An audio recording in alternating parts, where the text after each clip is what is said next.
오늘의 데일리 뉴스레터에 오신 것을 환영합니다. 1. 폴란드 원전 사업 40조 한국이 가져간다. 2. 유럽연합, 미국에 열패 준다. 한국 초대박난 상황. 3. 우크라, 미국 때문에 핵 포기했다. 한번 진실을 알아봅시다. 한국과 웨스팅하우스 사이의 폴란드 핵발전소 프로젝트 분쟁은 지적재산권 침해를 둘러싸고 큰 논란을 일으켰습니다. 이 분쟁에서 한국은 미국의 주요 에너지 기업인 웨스팅하우스와 강력한 대립관계에 처해 있었습니다. 한국은 폴란드 핵발전소 프로젝트에서 자신의 지적재산권을 입증하기 위해 강력한 증거와 주장을 제시했습니다. 한국은 핵에너지 기술의 연구 및 개발에 상당한 자원, 기술 및 인력을 투자했습니다. 한국은 이 분야에서 중요한 기여를 하였으며 핵에너지에 대한 글로벌 명성을 구축했습니다. 마침내 장기간의 협상과 소송 절차 끝에 한국은 승리를 거두고 폴란드 핵발전소 프로젝트를 건설할 권리를 얻었습니다. 이는 웨스팅하우스와 같은 세계적인 기업과 맞서야 했던 한국에게 큰 성공입니다. 이 프로젝트의 건설 권리를 얻음으로써 한국은 거대한 예산과 핵에너지 발전의 가능성을 맡게 되었습니다. 이는 동시에 한국이 전 세계 에너지 산업에서의 입지를 강화하는 중요한 단계입니다. 웨스팅하우스가 얼마나 다급하고 구차한 상황인지 알 수 있는 대목인데요. 지난해 10월 한수원은 폴란드전력공사와 풍투누프 지역의 원전 2터부터 4기를 짓기 위한 40조 원 규모의 협력 계약서를 체결했습니다. 그런데 웨스팅하우스는 곧바로 미국 법원에 한국형 원전인 APR1400은 자신들이 지식재산권을 보유한 고유 기술이라며 수출을 금지해달라는 소송을 제기해 죄를 뿌렸습니다. 현재 한수원과 웨스팅하우스는 원전 기술 소유권을 놓고 법적 분쟁 중인데요. 대체 웨스팅하우스는 왜 이런 추태를 부리는 걸까요? 1차적으로 웨스팅하우스의 재뿌리기는 한수원이 폴란드는 물론 체코에서도 웨스팅하우스와 원전 건설 사업 수주를 두고 경쟁을 하는 만금 기선제압을 하기 위해서로 보입니다. 그런데 한수원의 입장은 웨스팅하우스와 전혀 다릅니다. 한국형 원전 개발 초기 분명 웨스팅하우스의 도움을 받긴 했지만 지금 모델은 완전히 독자 개발한 것이어서 미국 수출 통제 대상이 아니라는 입장인데요. 그러나 한수원이 웨스팅하우스와의 법적 분쟁에서 이길 때까지 원전 수출 협상을 할 때마다 계속 이런 문제가 발생할 수 있기 때문에 반드시 해결을 하긴 해야 하는 사안입니다. 즉 진상은 웨스팅하우스가 부려도 피해는 한수원이 볼 수밖에 없는 안타까운 상황인 것이죠. 폴란드나 체코, 영국, 사우디 등 한국이 원전 수출을 추진하는 국가는 대부분 미국의 우방국인 만큼 법적 분쟁 자체만으로도 수주전에 악영향을 미칠 수 있기 때문입니다. 사실 웨스팅하우스의 진상짓은 역사가 깊습니다. 웨스팅하우스는 한전이 지난 2009년 아랍에미리트 원전 4기를 수주할 때도 같은 방식으로 지식재산권을 문제 삼았는데요. 웨스팅하우스의 논리는 간단합니다. SMR 원천 기술을 한국과 공동 개발했으니 한국이 혼자 잘 되는 꼴은 못 보겠다. 조금이라도 돈을 내놓으라는 뜻입니다. 결국 한국의 선택지는 두 가지입니다. 웨스팅하우스에 일정 부분 기술료를 주고 합의를 하거나 끝까지 가서 소송에서 이기는 것 중 선택을 해야 합니다. 그런데 사실 이 소송은 한국이 이길 수밖에 없는 소송입니다. 일단 웨스팅하우스의 주장은 터무니없는 억지에 불과합니다. 법적으로 전혀 근거가 없기 때문입니다.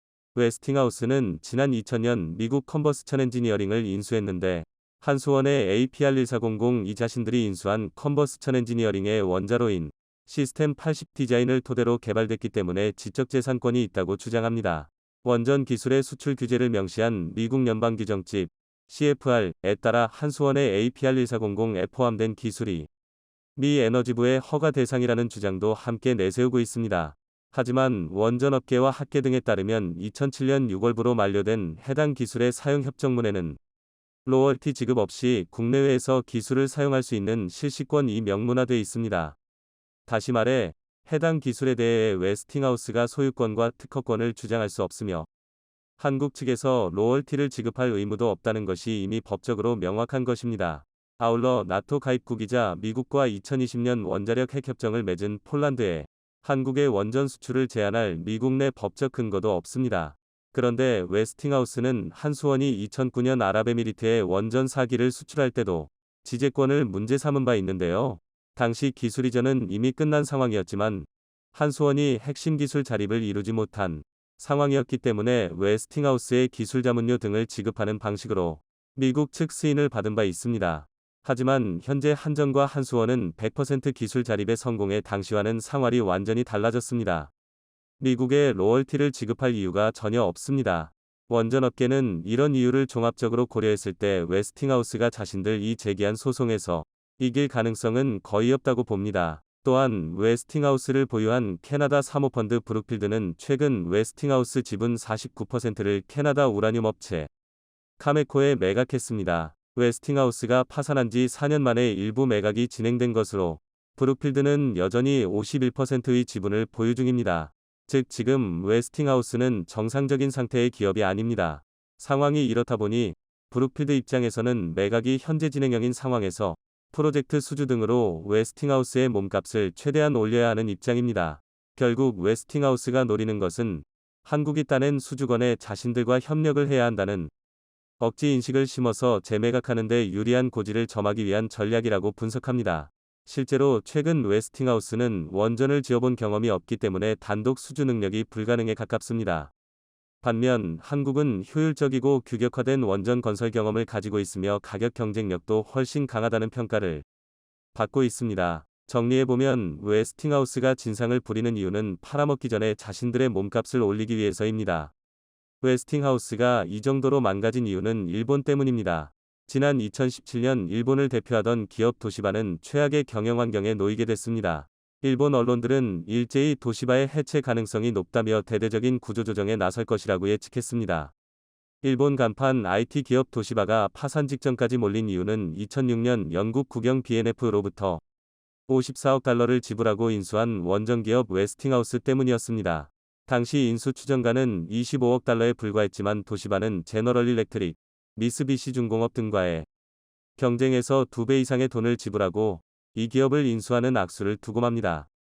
이때 입찰에서 패배한 두산중공업은 눈물을 흘렸고 도시바는 이겼다며 환호했지만 몇 년 뒤 이를 두고 하늘이 대한민국을 도운 3대 사건이라는 표현까지 나왔을 정도로 그 결말은 일본에게 끔찍했습니다. 2011년 후쿠시마 원전사고라는 원전업계 최악의 사건이 발생한 이후 웨스팅하우스가 수주한 원자력 발전소 공사가 늦어지면서 비용이 눈덩이처럼 불어났지만 도시바는 독립경영을 고수하면서 40 웨스팅하우스의 손실을 방치했습니다. 결국 웨스팅하우스가 7조 원대의 손실을 밝히자 도시바는 그제서야 생존하기 위해 돈될 만한 것은 매각에 나서기로 했는데 당시 간판 사업부인 반도체 부문까지 매각 위기에 놓였을 정도로 심각한 위기에 처하게 됩니다. 이후 도시바는 본업까지 몰락해 파산으로 접어들었고 웨스팅하우스는 캐나다에 팔리게 됩니다.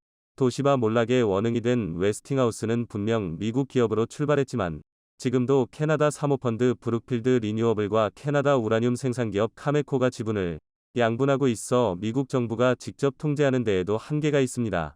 결과적으로 웨스팅하우스는 지금 원전 생산 능력을 갖추고 있지 않으며 원전 관련 특허를 일부 가지고 있을 뿐 여기저기 팔리는 유령회사와 같은 처지에 놓여 있습니다.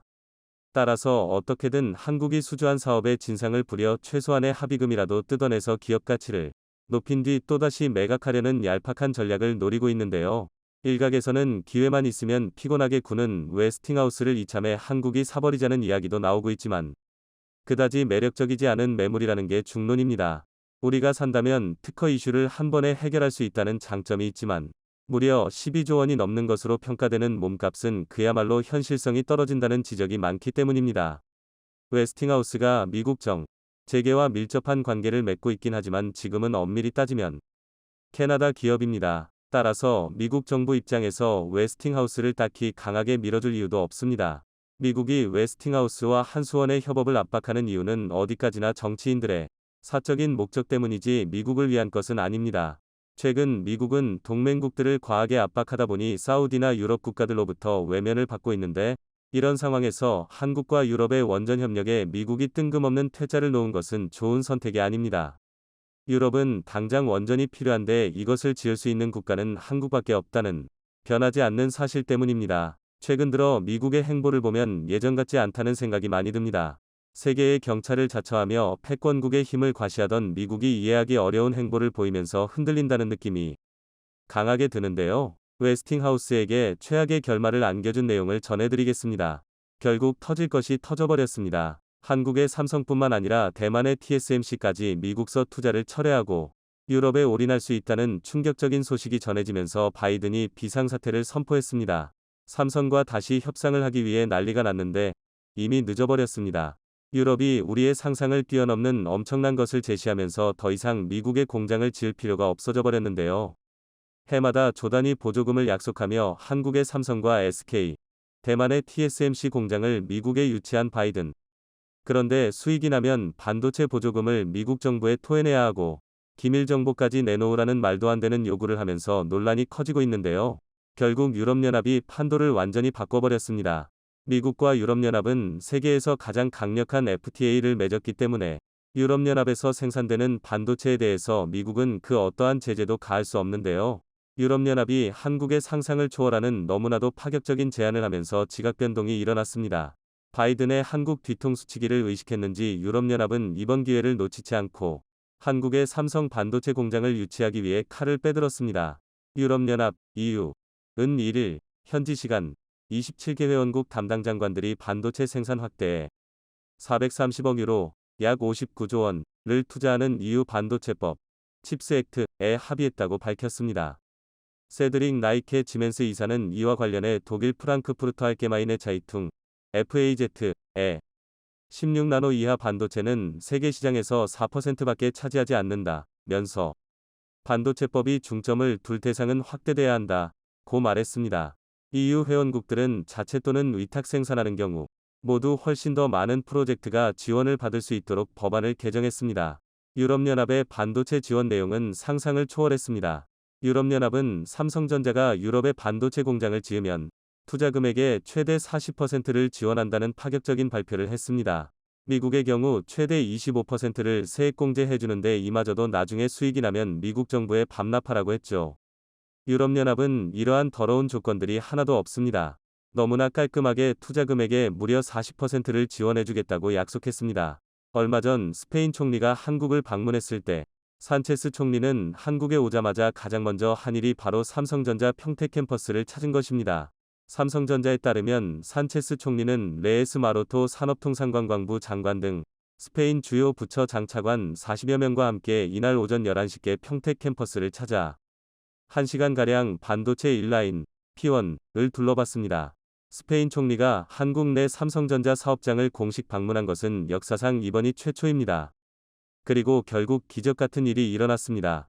22일 업계에 따르면 엘 파이스 등 다수의 스페인 언론 매체는 산체스 총리가 한국을 떠난 직후인 18일 현지 시간 소식통을 인용해 삼성전자 경영진이 팀을 꾸려 유럽을 방문했다며 그 가운데 스페인을 가장 먼저 찾았다고 보도했습니다. 엘 파이스는 삼성전자가 스페인 공장 건설을 심각하게 고려하고 있다며 이를 심도 있게 연구하기 위해 팀을 꾸려 스페인을 방문한 것이라고 전했습니다. 그간 유럽 지역 직접 투자에 적극적이지 않던 삼성전자가 입장을 바꾼 것은 미중 갈등으로 글로벌 반도체 공급망 불안이 커진 데다 최근 바이든의 뒤통수에 신물이 난 것입니다. 미국이 한국보다 생산 비용도 25%나 더 비싸고 인력 효율성은 50%나 더 떨어지기 때문에 사실상 수십조 원의 보조금을 받아야 한국에 짓는 것과 똑같은 효과가 나는데 이마저도 다시 수익이 나면 토해내고 미국 정부의 기밀 정보를 모두 제출하라는 것은 터무니없는 요구라 판단한 것입니다. 유럽은 지원금 스케일이 다릅니다. 삼성이 만약 유럽에 50조 원을 투자하면 유럽연합은 삼성의 40%인 무려 20조 원을 지원해줍니다. 미국과는 비교도 되지 않을 정도로 엄청난 규모인데요. 그리고 스페인이 삼성에 이렇게 가장 적극적인 이유는 바로 관광산업에만 의존하던 스페인 경제를 완전히 탈바꿈하기 위해서였습니다. 그동안 관광업에 크게 의존해오던 스페인은 코로나19 팬데믹, 전염병의 세계적인 대유행, 장기화로 항공 노선과 여행 수요가 끊기면서 경제가 큰 타격을 입었습니다. 여기에 팬데믹이 전세계 공급망에 부담을 가중시키면서 원자재 가격이 폭등하고 생산 차질이 빈번해졌습니다. 엎친 데 덮친 격으로 러시아의 우크라이나 침공으로 안보 불안까지 커지면서 향후 폭발적인 수요 증가가 예상되는 반도체 확보에 EU 차원에서 팔을 걷어붙였고 스페인도 산업구조 전환을 모색하게 된 것입니다. 독일도 한국의 삼성에 천문학적인 보조금을 약속했습니다. 프랑크발터 슈타인마이어 독일 대통령까지 삼성전자 평택 캠퍼스를 사상 처음으로 방문했는데요. 한국과 독일 간 긴밀한 반도체 동맹에 관해 논의한 것으로 전해졌습니다. 독일 원수가 삼성전자 사업장을 공식적으로 방문하는 것은 이번이 처음입니다.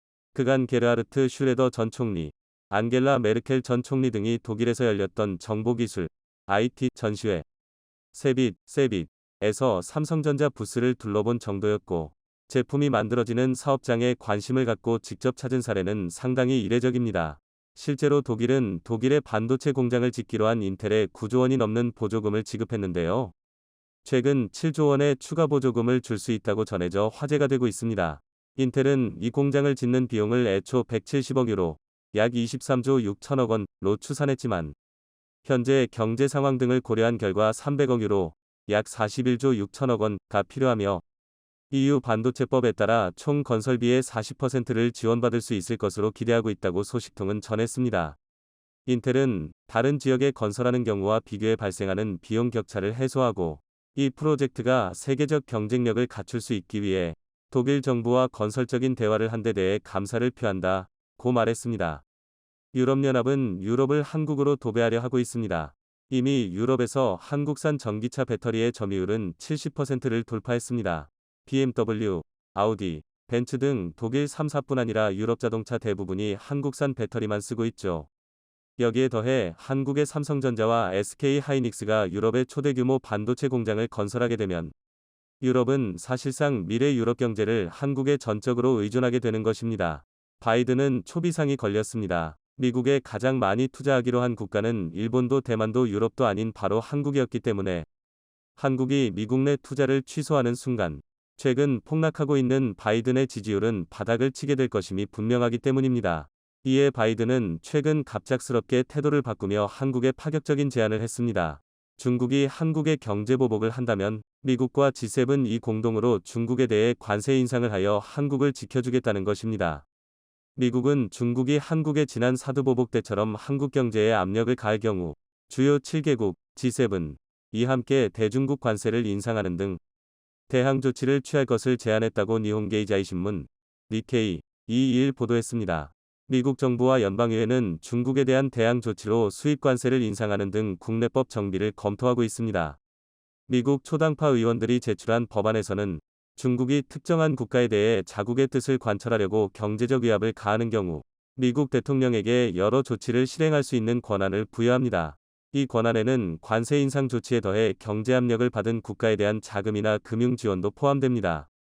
중국의 제재로 입은 손실을 보전할 수 있도록 미국이 대상국의 관세를 인하해 수입량을 늘릴 수단도 마련한다고 전했습니다. 중국이 한국과 무역을 끊어버리면 미국이 대신 사주겠다는 것입니다. 중국도 반격에 나섰습니다. 미국의 압박이 거세지자 중국은 미국의 1위 메모리 반도체 회사인 마이크론에 대해 대대적인 조사를 실시하겠다며 마치 지난번 마이크론 제품 수입 전면금지 조치를 연상시키게 하는 강력한 규제를 선포했습니다. 중국이 미국 최대 메모리 반도체 생산업체 마이크론 테크놀로지에 대한 조사에 나선 것은 한국과 일본 같은 이웃나라에 경고 신호를 보내는 것일 수 있다고 홍콩 사우스 차이나 모닝포스트 SCMP가 전문가를 인용해 3일 보도했습니다. 로얄 상하이의 반도체 연구회사 ICYJ의 왕리프 분석가는 중국 반도체 시장이 미국과 동맹에 의해 포위된 상황에서 개시된 이번 조사는 한국과 일본에 보내는 경고로 보인다고 말했습니다. 한국과 일본은 대만과 함께 미국이 중국을 반도체 공급망에서 배제하고자 주도하는 반도체 공급망 협의체 칩사의 일원으로 이들 나라의 고위 관리들은 지난 2월 첫 번째 화상회의를 개최했습니다. 왕리프는 특히 한국이 중국의 마이크론 조사에 주목할 것으로 보인다고 밝혔습니다. 그는 중국에 여전히 반도체 제조 시설을 두고 있는 삼성전자와 SK하이닉스에 해당 조사는 미국의 행동을 따르지 말라는 경고 신호를 보내는 것이라고 말했습니다. 안보 심사 이유에 대해서는 핵심적인 정보 인프라의 공급망 안전을 보장하고 잠재된 제품의 문제가 인터넷 안보 위험을 일으키는 것을 예방해 국가 안보를 보호하기 위한 것이라고 설명했습니다. 중국이 외국 반도체 회사에 대해 사이버 안보 심사를 하는 것은 처음입니다. 마이크론에 대한 조사를 발표하기 전까지 중국은 미국이 국가 안보를 이유로 대중국 첨단 반도체 수출 규제를 시행한 것에 대해 별다른 반격을 가하지 않았습니다. 중국 정부는 마이크론이 자국 기술 산업에서 부정적인 역할을 하고 있다고 여긴다고 왕리프는 말했습니다. 그는 마이크론이 미국 정부의 대중 제재 부과를 뒤에서 밀어붙였다는 의혹이 있다고 전했습니다.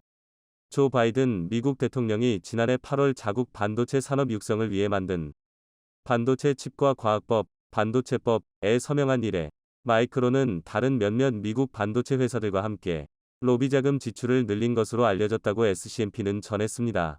미국이 궁지에 몰렸습니다. 우크라이나를 포기할 수도 그렇다고 적극적으로 병력을 파병할 수도 없는데요.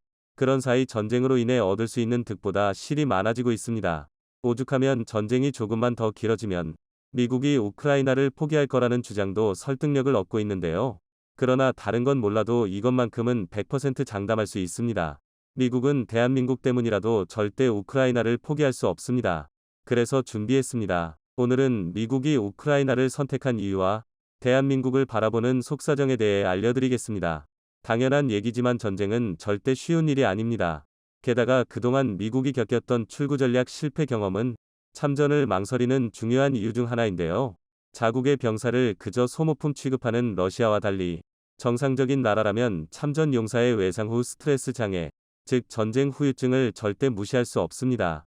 전쟁 이후부터는 사회의 문제이기 때문인데요. 미국의 브라운 대학교 왓슨 연구소가 작성한 보고서에 따르면 이라크와 아프간 전쟁에 참여했던 미군 가운데 3만여 명이 극심한 PTSD를 호소하며 극단적 선택을 했다고 밝혔습니다. 하지만 이를 감안하더라도 미국이 참전하지 않는 가장 큰 이유는 명분이 없다는 것입니다. 냉정하게 바라봤을 때 우크라이나와 미국은 인접국도 아닐 뿐더러 동맹국도 아닙니다. 오히려 지금 미국의 막대한 군사 지원이 미국이 전쟁을 키우고 있다. 왜 남의 나라 싸움에 미국이 끼어드냐? 는 식의 비난을 받고 있습니다. 물론 미국도 과거 유고슬라비아와 리비아에 동맹국이 아님에도 군대를 파견한 전적이 있는데요. 그러나 유고슬라비아, 리비아의 경우와 우크라이나는 많은 게 다릅니다. 먼저 유고슬라비아의 경우 미국은 나토 국가들과 함께 1999년 코소보에서 진행 중인 분쟁에 대응하기 위해 군사적으로 개입했는데요. 코소보 분쟁은 세르비아군이 알바니아계 주민들을 잔혹하게 진압하는 바람에 발생한 분쟁입니다. 이때 나토 연합군은 민간인 보호와 지역 평화 회복을 위해 투입되었습니다. 즉 유고슬라비아가 미국의 동맹국은 아니었지만 민간인 보호와 지역 평화라는 명분이 있었기 때문에 인도주의적 개입을 할 수 있었던 것입니다. 리비아의 경우에도 마찬가지인데요. 지난 2011년 당시 지도자였던 무아마르 카다피에 충성하는 세력과 반정부 세력 간 내전에 의해 수많은 민간인이 희생당하자 미국을 포함한 다국적 연합군이 유엔 안전보장이사회에 승인을 얻어 군대를 파견했습니다. 반면 우크라이나 전쟁은 기준이 모호하긴 하지만 엄밀히 말해 미국과 크게 관련 없는 두 나라의 국경 분쟁입니다. 심지어 우크라이나의 역사를 더듬어가면 소련이 등장하는데요. 되려 미국보다는 러시아와 가까운 나라입니다. 하지만 그럼에도 불구하고 미국이 군사 지원을 결정할 수 있는 건 절대적인 명분, 부다페스트 안전보장 각서가 있기 때문입니다. 1994년 12월 헝가리의 부다페스트에서 체결된 이 각서는 소련 소속이었던 카자흐스탄, 벨라루스, 우크라이나 3국이 독립을 결정하면서 미국, 영국, 러시아와 체결한 조약인데요. 1991년 소련이라는 거대한 버팀목이 사라지면서 이 나라들은 주권을 지키기 위해 아주 막대한 대가를 제시했습니다. 바로 소련의 유산으로 남은 핵무기입니다. 실제로 당장 우크라이나만 봐도 사용할 능력은 없었지만 우선 보유한 핵미사일만 176발에 핵탄두는 무려 1800여 개가 넘었습니다.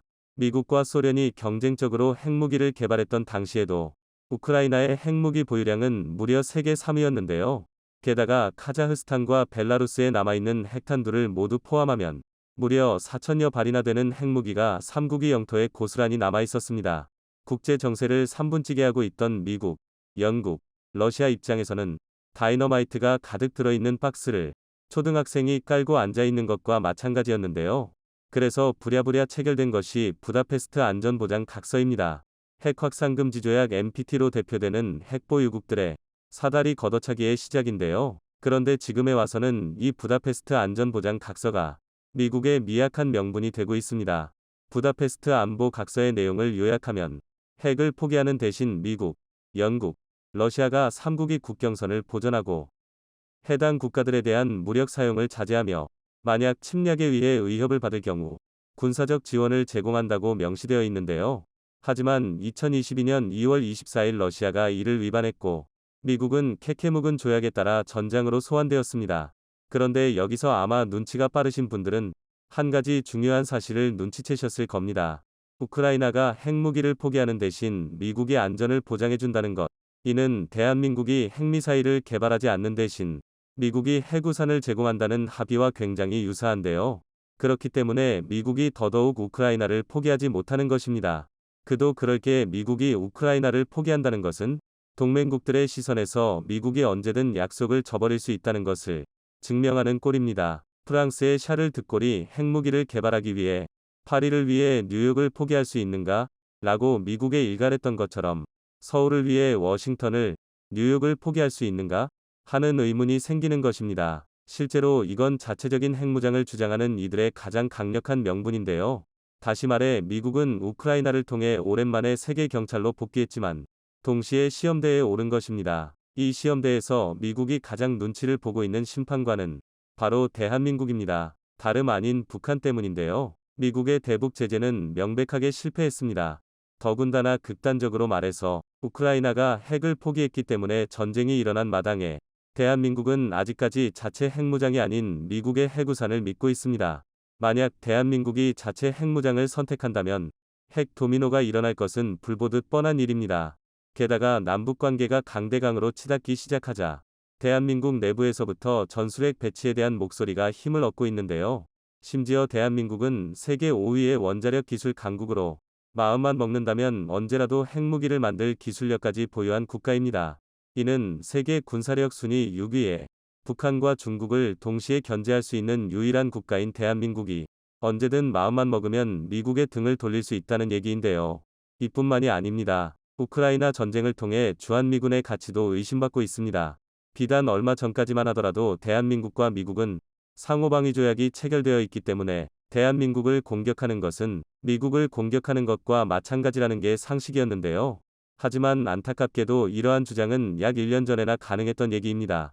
애초에 부다페스트 안전보장 각서, 돈바스 정전 조약인 미न्스크 협정이 실질적인 국가 간 분쟁에서 아무런 의미가 없다는 것이 증명되면서 국제조약은 힘을 잃고 있습니다.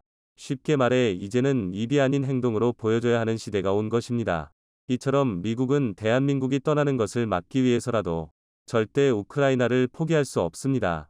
그리고 대한민국 또한 냉전 이후 최대 규모의 이념 대립이 되어버린 우크라이나 전쟁으로 인해 중요한 선택의 기로에 놓이게 되었는데요. 현재 전 세계는 언제 터질지 모르는 폭탄과도 같은 상태가 되었습니다. 말 그대로 일촉즉발의 기로에 놓인 건데요. 대한민국이 내린 오늘의 선택은 앞으로 100년간 이 땅의 역사를 좌지우지할 것입니다. 혼돈이나 마찬가지인 지금의 상황에서 미국과 대한민국 모두 서로에게 최선이 되는 올바른 선택을 내린다는 건 절대 쉬운 일이 아닐 텐데요. 하지만 대한민국은 동북아시아 지역에서 민주주의가 승리했음을 대표하는 역사적 상징성을 가진 나라입니다. 이미 충분히 어려운 길을 걸어온 건데요. 그런 만큼 대한민국이 항상 최선의 결과를 선택할 수 있길 바라겠습니다.